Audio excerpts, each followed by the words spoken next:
Story Corner, presented by Jennifer. Thoroughbred. Book 1, A Horse Called Wonder.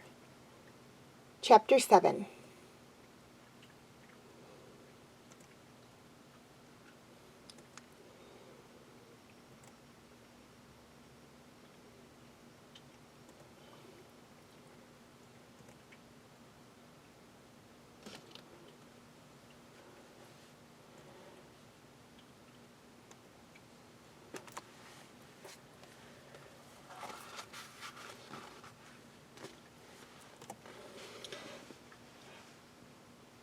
Ashleigh woke suddenly, sensing something was wrong. She jerked up and looked around. This wasn't her bedroom, but it wasn't the stall either. There was a dim light, and she smelled hay and horses and leather. She was in the cot in the tack room. But how had she gotten here? She threw off the blanket that was covering her and jumped from the cot. She quickly staggered out into the main aisle of the barn, then around towards the isolation stall. Except for a gentle snort of a sleeping horse, everything was perfectly still. Her stomach balled in a knot of dread as she looked over the stall door. There was Holly asleep, and Wonder curled on the bedding. Thank heavens! But someone was crouching next to Wonder. Ashleigh couldn't believe her eyes. It was Charlie Burke. Ashleigh stared at the old man. What are you doing here? Came by and saw you sound asleep, he said gruffly. I thought maybe you needed a hand. Your parents were with some of the other horses. This filly's okay, if you're wondering. Did you put me in the cot? Seemed the least I could do. Spell you a while. And Holly here knows me. Ought to. I trained her when she was a 2-year-old. She's a fine old mare. We have an attachment, you could say. And I've taken an interest in this foal of hers. I've been keeping an eye on you, too. Admire your spunk. Ashleigh was astounded. Her mouth had fallen open, and she quickly snapped it shut. Charlie Burke didn't give her time to comment. The foal had a rough time of it, but I think we can save her. You do? With the two of us keeping an eye on her, I don't see why not. I just don't want it getting around that the stables that I'm spending too much time with the filly. Getting soft. Why would anyone think that? Ashleigh asked. Charlie frowned. Just don't you say anything. I won't, Ashleigh promised. Let's get to work, the old trainer said in a businesslike tone. I don't think we can get her to nurse on her own, but I think we can get some milk down her. Here, you hold her for a bit. I want to mix up something. Ashleigh went into the stall. She could hardly believe that Charlie was helping her, but she did what he said. Wonder was awake, yet she was laying perfectly still, too sick to lift her head. Ashleigh fought back a feeling of panic. Poor baby, she said. We're going to make you better. She gently placed a hand on Wonder's neck. Charlie returned a few minutes later carrying a small plastic bucket and a feeding bottle. I mixed up some milk substitute, he explained. I'll show you what to do. He squatted down by Wonder's head and dipped his fingers in the bucket. Then he carefully opened Wonder's mouth and rubbed his fingers inside. The foal weakly licked up the milk. Charlie quickly inserted the nipple of the bottle, but Wonder spat it out. Charlie sighed. Looks like we're going to have to do it the hard way for now. He dipped his fingers in the milk again and rubbed them in Wonder's mouth. Then he told Ashleigh to try. She did, and gradually over the next hour they got Wonder to swallow half of the milk in the bucket. That'll do her for now, Charlie said. If she won't drink from the bottle tomorrow, we might have to use the stomach tube. Best to let her rest. You keep holding her while I clean this up the stall a little and get some feed and water for Holly. The old man set to work cleaning out dirty bedding. Holly was up on her feet now. After checking her foal, she stood to one side of the stall, out of Charlie's way. Thanks for helping me, Mr. Berg, Ashleigh said. I couldn't have done all this myself. None of this Mr. Burke stuff. Charlie's just fine, and it's no trouble. They don't seem to have much other use for me around here anymore. But you've trained dozens of horses, Ashleigh protested. More like hundreds. But Maddox, he's got his own ideas. Doesn't want any advice from an old man. Thinks I'm too old to know what I'm doing anymore. I've been put out to pasture. That isn't fair. I think you know what you're doing. For the first time, the old man gave a hint of a smile. That so? Right after we first moved here, I was watching the training one morning, and I heard you say something about the way Brad Townsend was treating his colt. I remember rough-handing him, trying to show the colt who's master by muscling him around. That's Maddox style, not mine. I always say you get more with sugar than vinegar. Mr. Maddox is mean to the horses? Nah, no decent trainer ever abuses an animal. Still, some think a horse learns faster from punishment than reward. You remember that girl Jilly, who rode that same day? She had some trouble with her mount, too. It's just high spirits. Those young horses like to play around when they first get out in the morning. But you know, she never laid a whip on him. She understood what the horse was feeling. She talked him down, used her voice and a gentler hand. I want to be an exercise rider someday, Ashleigh couldn't resist saying. Charlie scowled and lifted another pitchfork of bedding. Do you now?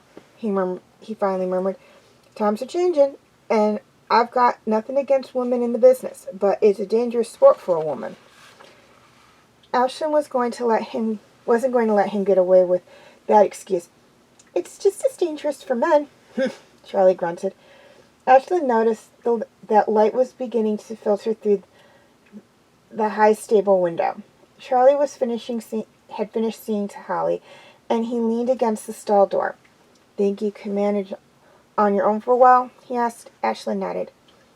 I'll order your father, tell him what I've done with the substitute feeding, but don't say anything about the other hands. I'll be back later today. He patted Wonder and Holly, then slipped out of the stall. Thanks, Charlie, Ashleigh called softly after him. But he was already gone. For a moment, Ashleigh wondered if she'd been dreaming, but there was the bucket and the bottle they used to feed Wonder. And amazingly, the foal did seem a little better.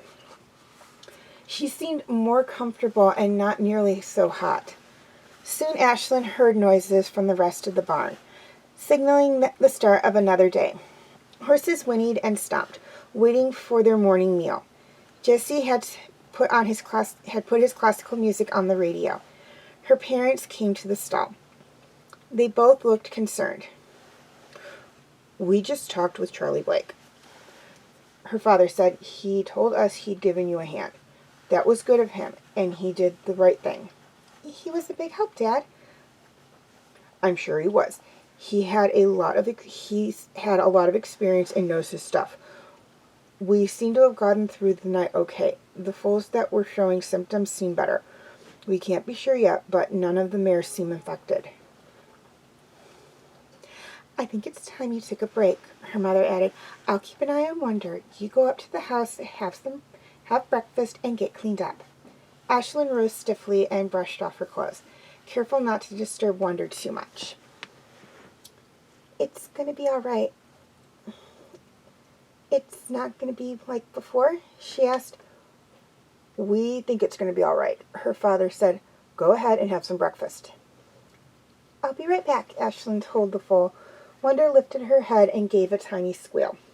Ashlyn felt so tired she couldn't think straight. I don't have to go to school today, do I? She asked her parents.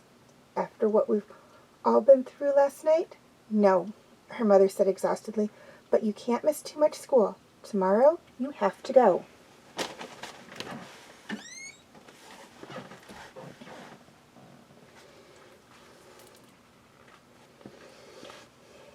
The few hours of sleep she had gotten was enough to keep Ashlyn going. Bill, April, and Jessie pitched in to do what they could for Holly, although they had to be careful not to spread the influenza to any of the other horses. Any buckets used for the mare and foal and any other questionable foals had to be sterilized, and anyone who touched them had to wash carefully.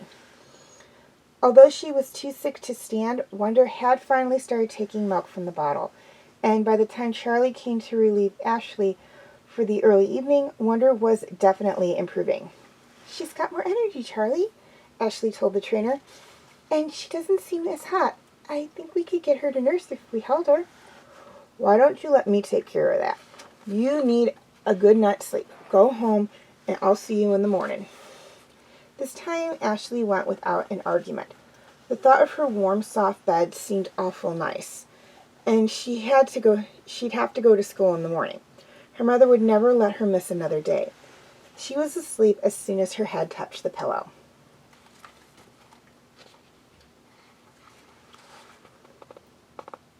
For the next 2 days, she and Charlie took turns with Wonder. Ashleigh hated leaving the foal to go to school, but at least she had Linda to talk to. Fortunately, the flu virus didn't spread. The foals her parents had worried about recovered. The other mares and foals remained healthy and strong.